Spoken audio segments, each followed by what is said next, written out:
मनसेनं मोदींसाठी महायुतीला बिनशर्त पाठिंबा जाहीर केला। गतवेळी मनसेनं लाव रे तो व्हिडिओचा प्रचार करत मोदी शहांवर तोफ डागली होती। तर 2014 मध्ये मोदी पंतप्रधान व्हावेत असं सर्वात पहिल्यांदा राज ठाकरे यांनी म्हटलं होतं।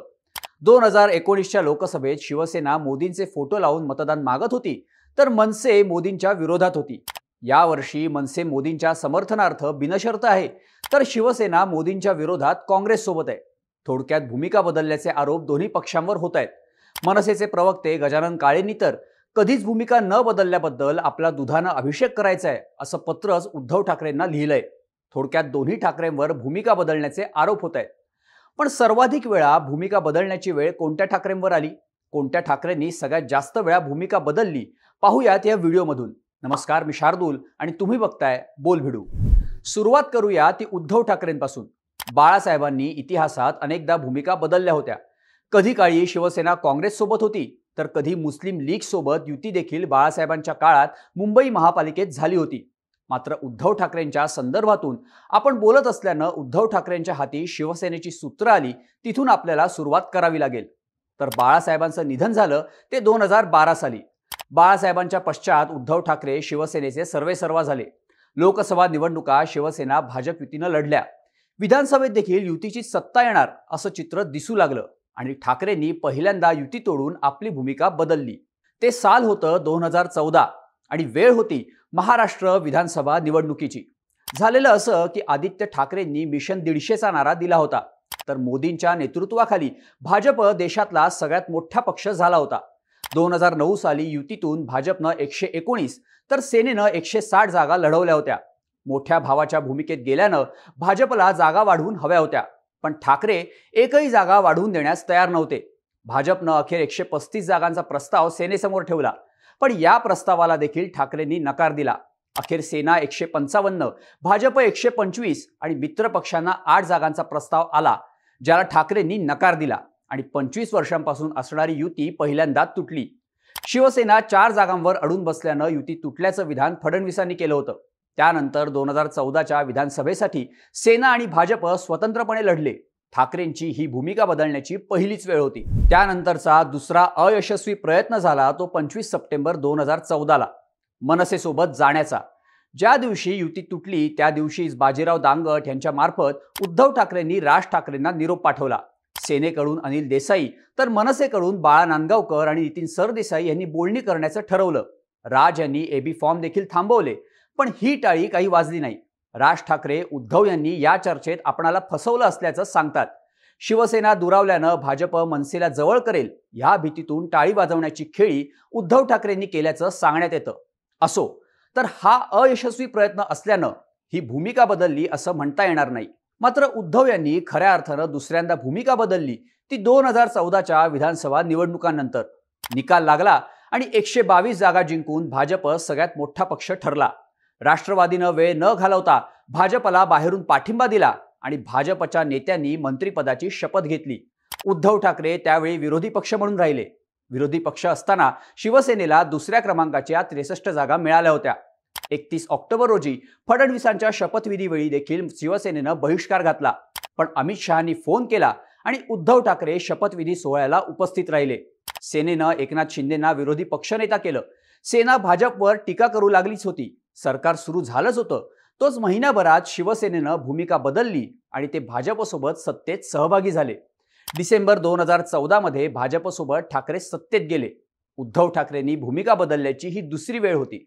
आता युतीत असल्यानं राज्यात युती, त्याप्रमाणे स्थानिक स्वराज्य संस्थांमध्येही युती हे पक्क झालं होतं। पण मुंबई महापालिकांसह इतर महापालिकांच्या निवडणुका जाहीर झाल्या आणि उद्धव ठाकरेंनी वेगळी भूमिका घेण्याचा निर्णय घेतला।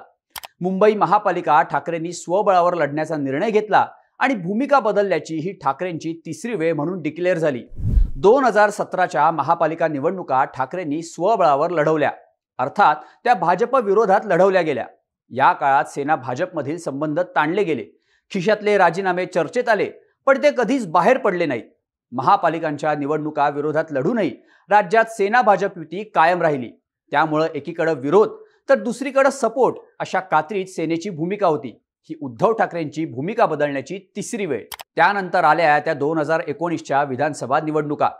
2019च्या लोकसभेत सेना भाजप एकत्र लढली। सेनेला 23 जागा मिळाल्या, पैकी सेनेचे 18 खासदार निवडून आले. आता विधानसभेचं जागा वाटप देखील पार पडेल असं बोललं जात होतं. तोच विधानसभेवरून पुन्हा राडा होईल असंही बोललं जाऊ लागलं. ठाकरेंनी जागा वाटपाचा मुद्दा पुन्हा तापवला आणि अमित शहांना मातोश्रीच्या पायऱ्या चढाव्या लागल्या. तरीही नाही हो करत सेना भाजप एकत्र लढले. पण निवडणुका झाल्या, निकाल लागला आणि भाजप 105 जागांवर मर्यादित राहिली. ह्या गोष्टीचा फायदा ठाकरेंनी घेतला. ठाकरेंनी मुख्यमंत्री पदावर दावा केला. मुख्यमंत्री पदावरून युती गडबडू लागली आणि ठाकरेंनी थेट काँग्रेस राष्ट्रवादीचा हात पकडून अशक्य वाटणारा मवियाचा प्रयोग केला. उद्धव ठाकरेंची भूमिका बदलण्याची ही चौथी वेळ ठरली. त्यानंतर मवियाच्या काळात नरेंद्र मोदींचा मुंबई दौरा झाला. सेना पुन्हा भाजपसोबत जाईल अशा चर्चाही सुरू झाल्या. तसे दावे देखील करण्यात आले. उद्धव ठाकरे दिल्ली दौऱ्यात मोदींना खासगीत भेटले, पण पुढे गाडी सरकली नाही आणि सेना फुटली. थोडक्यात उद्धव ठाकरेंनी आपल्या नेतृत्वाच्या काळात म्हणजे 2012 पासून ते 2024 पर्यंतच्या 12 वर्षांच्या काळात 4 वेळा आपल्या भूमिका बदलल्या, तर 2 वेळा भूमिका बदलण्याच्या चर्चा झाल्या. आता बघूयात राज ठाकरेंनी किती वेळा आपल्या भूमिका बदलल्या. 2006 साली पक्षाची स्थापना झाल्यापासून मनसे स्वतंत्रपणे लढत राहिली. 2006 ते 2014 पर्यंत मनसे कोणालाही पाठिंबा न देता एकटीच लढली. 2009च्या निवडणुकांमध्ये मनसेनं आपली सर्वोच्च संख्या मिळवली. नाशिक, पुणे महापालिकेत दखलपात्र कामगिरी केली. मनसेनं 2014 साली सर्वात पहिल्यांदा नरेंद्र मोदी पंतप्रधान असावेत म्हणून भूमिका घेतली. त्यावेळी मनसे आणि भाजप यांच्या युतीच्या चर्चा देखील झाल्या, पण त्या मार्गी लागल्या नाहीत. पण केंद्रात मोदींना पाठिंबा आणि राज्यात मोदींविरोधात शिवसेनेच्या उमेदवारांविरोधात लढाई अशी भूमिका मनसेनं घेतली. अर्थात कोणासोबत न लढणारी आणि सगळ्याच पक्षांना विरोध करणारी मनसे पहिल्यांदा मोदींच्या समर्थनार्थ मैदानात उतरली, म्हणून मनसेची भूमिका बदलण्याची ही पहिली वेळ म्हणता येईल. 2014 नंतर मनसेवर भूमिका बदलण्याची दुसरी वेळ आली ती 2019च्या लोकसभा निवडणुकांमध्ये. केंद्रातील भाजप सत्तेविरोधात मनसेनं भूमिका घेण्यास सुरुवात केली. कोणतेही उमेदवार न देता की अधिकृतरित्या काँग्रेस राष्ट्रवादी सोबत आघाडीत न जाता स्वतंत्र राहत मनसेनं मोदी शहांना विरोध केला. लाव रे तो व्हिडिओ म्हणून राज ठाकरेंनी सभा गाजवल्या. 2014 साली मोदींना पाठिंबा ते 2019 साली मोदींना विरोध अशी मनसेनं एकदम टोकाची भूमिका घेतली. भूमिका बदलण्याची ही मनसेची दुसरी वेळ. त्यानंतर भाजप सत्तेत आली. भाजप सत्तेत आल्यानंतर मनसे आणि काँग्रेस राष्ट्रवादी हे सूत जमू लागलं. राज ठाकरेंनी दिल्लीत जाऊन सोनिया गांधींची भेट घेतली. आगामी विधानसभेत मनसे आणि काँग्रेस राष्ट्रवादी आघाडी होईल असं बोललं जाऊ लागलं, पण ते शक्य झालं नाही. मनसे स्वतंत्र लढली, पण मनसेचा भाजप विरोध कायम राहिला. त्यानंतर राज्यात महाविकास आघाडीचं सरकार आलं आणि मनसेनं आपला झेंडा बदलला. भगव्या ध्वजात राज ठाकरे आले आणि हिंदुत्ववादाची स्पेस राज ठाकरेंनी घेतली. निवडणुकीसाठी नसली तरी वैचारिक भूमिका म्हणून राज ठाकरेंनी आपली भूमिका तिसऱ्यांदा बदलली असं म्हणता येतं. आता याच भूमिकेला समोर ठेवून राज ठाकरेंनी मोदींना बिनशर्त पाठिंबा जाहीर केलाय. त्यामुळे वैचारिक बदलांना समोर ठेवून घेतलेला राजकीय निर्णय असल्यानं हा बदल देखील तिसऱ्यांदा झालेल्या भूमिका बदलांना पुढे घेऊन जाणारा राजकीय निर्णय म्हणून पाहता येतं. आता थोडक्यात हिशोब लावायचा झाला तर उद्धव ठाकरेंनी 2012 ते 2024 या आपल्या 12 वर्षांच्या नेतृत्वात 4 वेळा राजकीय भूमिका बदलली, तर राज ठाकरेंनी 2006 ते 2024 या आपल्या 18 वर्षांच्या राजकीय नेतृत्वात 3 वेळा राजकीय भूमिका बदलली असं म्हणता येतं. साहजिकच भूमिका बदलण्याच्या स्पर्धेत उद्धव ठाकरे किंचित पुढे असल्याचं दिसून येतं. तुम्हाला काय वाटतं?